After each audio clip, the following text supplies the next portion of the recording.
ആരുടെ ശബ്ദമാണല്ലോ?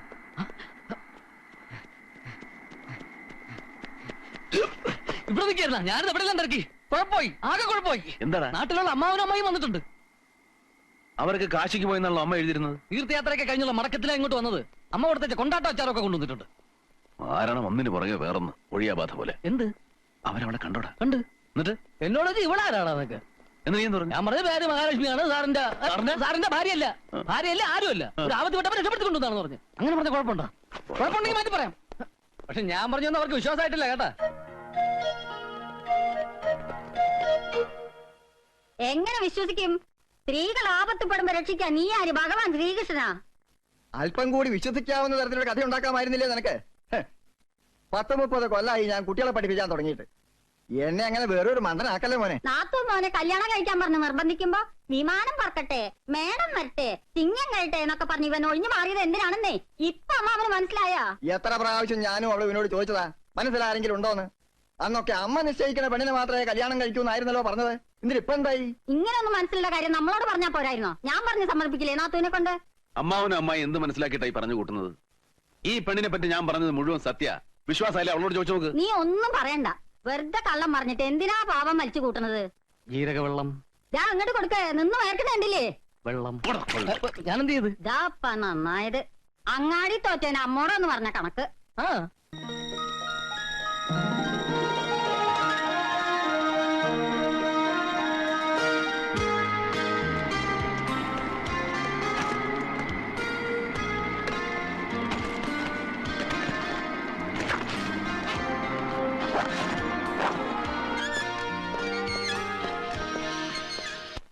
പറ്റേ, ഇന്നലെ അമ്മായി പറഞ്ഞൊന്നും നീ കാര്യാക്കരുത് കേട്ടാ. എത്രയും പെട്ടെന്ന് നിന്നെയും കൊണ്ട് നാട്ടിലേക്ക് വരാൻ ഞാൻ അവനോട് പറയാം. ഇങ്ങോട്ട് വരുമ്പോ ഈ പെട്ടിക്ക് ഇത്ര വെയിറ്റ് ഉണ്ടായിരുന്നില്ലല്ലോ.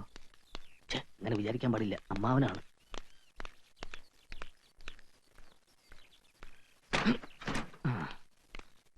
ഇത് പുറകിലേക്ക് വെച്ചോളൂ. ഓ, മുമ്പിൽ വെക്കാൻ പറ്റൂലല്ലോ, ബോണറ്റല്ലേ. ആ, ഏതായാലും നടക്കണ്ടൊക്കെ നടന്നു കഴിഞ്ഞു. ഇനി പറഞ്ഞിട്ട് കാര്യമില്ല. എത്രയും വേഗം നീ അവളെയും കൊണ്ട് നാട്ടിലേക്ക് വരിക. നിന്റെ അമ്മ ഞങ്ങൾ എങ്ങനെങ്കിലും പറഞ്ഞ് സമാധാനിപ്പിച്ചോളാം. അമ്മ എന്ത് മനസ്സിലാക്കട്ടെ പറയുന്നേ? വെറുതെ നീ ഇട്ടോണ്ടോ ഓട്ടടയ്ക്കാൻ നോക്കണ്ട. മനസ്സിലാക്കണ്ടൊക്കെ ഞങ്ങൾ ശരിക്കും മനസ്സിലാക്കി കഴിഞ്ഞു. അവിടെ എന്തെടുക്കുക? സമയായി. ആ, ഞാനേ വന്നു. ദേ മോനെ, ട്രെയിനിന് സമയം. വേവാ.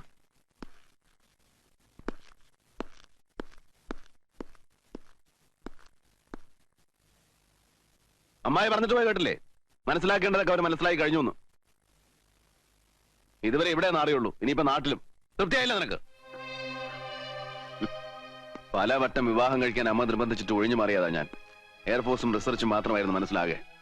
അവസാനം അമ്മയുടെ നിർബന്ധം സഹിക്കാതായപ്പോ അമ്മ നിശ്ചയിക്കുന്ന ഏത് പെണ്ണിനെയും വിവാഹം കഴിച്ചോളാന്ന് ഞാൻ വാക്കും കൊടുത്തു. പുക കണ്ടാലേ ആളിക്കെത്തുന്ന തീയാണെന്ന് വിശ്വസിക്കുന്ന കൂട്ടത്തിലാ എന്റെ അമ്മ. ഇവിടെ കണ്ടത് ഇരട്ടിയാക്കിയുള്ള അമ്മയുടെ വിവരണം കൂടെ കേൾക്കുമ്പോ ഞാൻ നിന്നോട് എന്ത് അപരാധം ചെയ്തു ഈ ശിക്ഷ അനുഭവിക്കാൻ?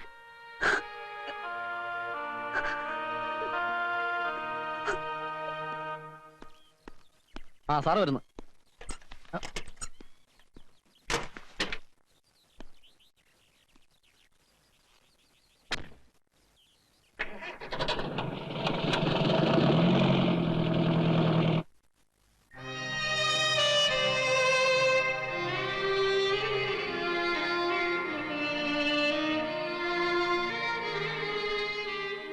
സർ, എനിക്ക് സ്നേഹം നൽകിയവർക്കൊക്കെ ദുഃഖമേ ഞാൻ തിരിച്ചു നൽകിയിട്ടുള്ളൂ. ഞാൻ കാരണം അങ്ങയുടെ സ്വസ്ഥത നശിച്ചു. ഏറെ അപമാനം സഹിക്കേണ്ടി വന്നു. ഇനിയും അങ്ങയ്ക്കൊരു ഭാരമായി തുടരാൻ ഞാൻ ആഗ്രഹിക്കുന്നില്ല. എന്നോട് പൊറുക്കണം, ക്ഷമിക്കണം. ഇത്രയും നാൾ എന്നോട് കാണിച്ച അനുകമ്പയ്ക്ക് നന്ദി.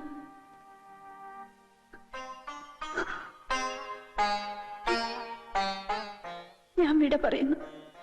ലക്ഷ്മി.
കേരടി.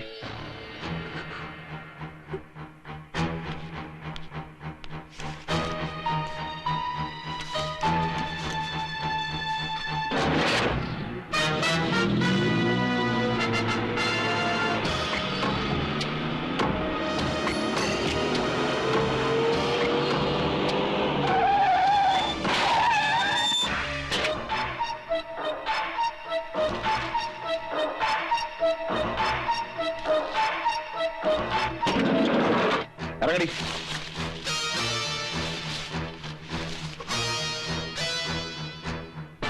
तुमको दिया हुआ मोहलत खत्म हो गया। रेड अलर्ट के पेपर्स कहाँ हैं? माफ करना, मुझसे ये काम नहीं हो सकता. പിന്നെ നിന്നെ എന്തിനാടി അവന്റെ അടുത്ത് അയച്ചത്? സുഖിച്ച് താമസിക്കാനാ? എന്നെ കൊണ്ട് സാധിക്കുമെന്ന് തോന്നുന്നില്ല. സാധിക്കണം, അല്ലെങ്കിൽ നിനക്ക് നിന്റെ കുഞ്ഞിനെ മറക്കേണ്ടി വരും. എനിക്ക് എന്റെ കുഞ്ഞിനെ ഒന്ന് കാണണം, പ്ലീസ്. ജാവേദ്, बच्ची को दिखाओ.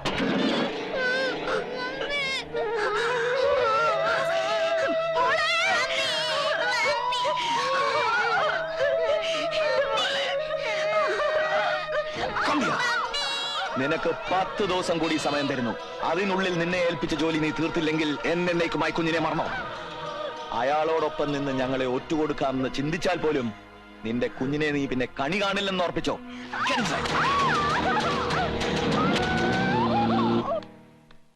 സാറേ, സാറേ, ഇവിടെ ഇരിക്കായിരുന്ന ചേച്ചി അവിടെ ഒന്നും ചെന്നിട്ടില്ല.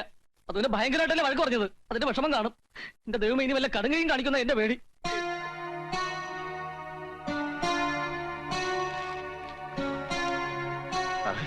എന്തായാലും നേരെ എത്രയല്ലേ ആയുള്ളൂ. നമുക്ക് ടൗണിലേക്ക് ഒന്ന് പോയി നോക്കിയല്ല. റെയിൽവേ സ്റ്റേഷന്റെ ഭാഗത്ത് ഞാൻ നോക്കാം. സാറ് എന്ന് ഒന്നും മിണ്ടാതെ പോവാണ്. സാറിനൊന്നും ഇല്ലായിരിക്കും, പക്ഷെ എനിക്കെന്റെ സ്വന്തം പെങ്ങളെ പോലെയാ.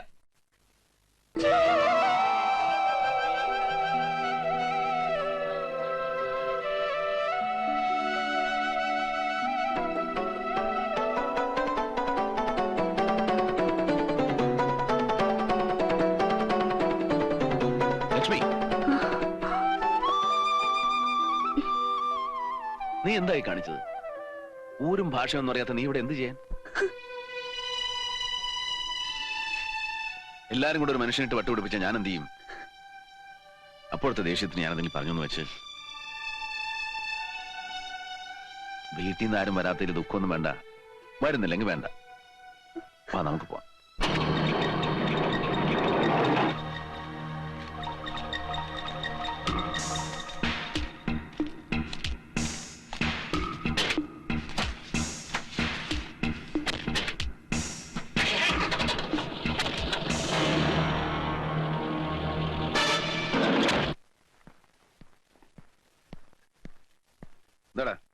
പച്ചക്കറിയൊക്കെ വാങ്ങിക്കാൻ പൈസ വേണം. കഴിഞ്ഞ ദിവസമല്ലേ നീ 100 രൂപ വാങ്ങിച്ചത്? രൂപയ്ക്കൊക്കെ ഇപ്പൊ പഴയ പോലെ വില ഇരിക്കുന്ന. 100 രൂപ എന്നൊക്കെ പറഞ്ഞാൽ 10 രൂപയ്ക്കല്ലേ ഉള്ളൂ. അതുപോലെ ഇപ്പൊ ഇവിടെ ആളുടെ എണ്ണം കൂടിയില്ലേ.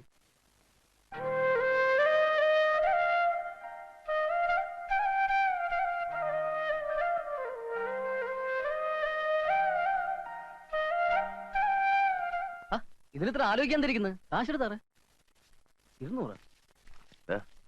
ആ ലക്ഷ്മിക്ക് വല്ലതും വേണമെങ്കിൽ വാങ്ങിച്ചു കൊടുത്തേക്ക്. അത് എന്നോടൊന്നും ചോദിച്ചില്ലല്ലോ. അവള് ചോദിക്കുവോ? നീ അങ്ങോട്ടല്ലേ ചോദിക്കേണ്ട വല്ലതും വേണമെന്ന്? ഇനി ഞാൻ എപ്പോഴും ചോദിക്കാം വല്ലതും വേണോ വല്ലതും വേണോ. എപ്പോഴും ചോദിക്കണ്ട. എന്നാ വല്ലപ്പോഴും ചോദിക്കാം വല്ലതും വേണോന്ന്.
ലക്ഷ്മി ലക്ഷ്മി ലക്ഷ്മി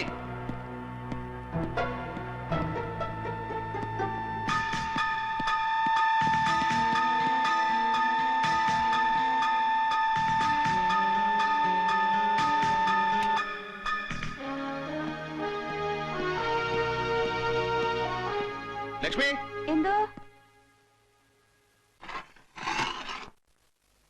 ലക്ഷ്മിയാണോ എന്റെ സ്റ്റഡി റൂമിലെ അലമാര തുറന്നത്? മുറി വൃത്തിയാക്കുന്ന കൂട്ടത്തിൽ മേശപ്പുറത്തിരുന്ന ബുക്സും ഫയൽസും മറ്റും അതിൽ വെക്കാൻ വേണ്ടി ഞാൻ ആകെ പേടിച്ചു പോയി. വല്ല കള്ളന്മാരെ മറ്റായിരിക്കുന്നു വിചാരിച്ചു. അതുകൊണ്ടാണ് ഓടിക്കതച്ച് വന്നത്. ആ അൽമാരയിൽ അലാമുണ്ട്. അത് ആര് തുറന്നാലും എനിക്ക് സിഗ്നൽ കിട്ടും. രാമ വന്നല്ലേ? ഇല്ല. പിന്നെ ഒറ്റയ്ക്കാവുമ്പോ സൂക്ഷിക്കണം. വാതിലൊന്നും തുറന്നിടരുത്. ഞാൻ മറ്റേ ഉം.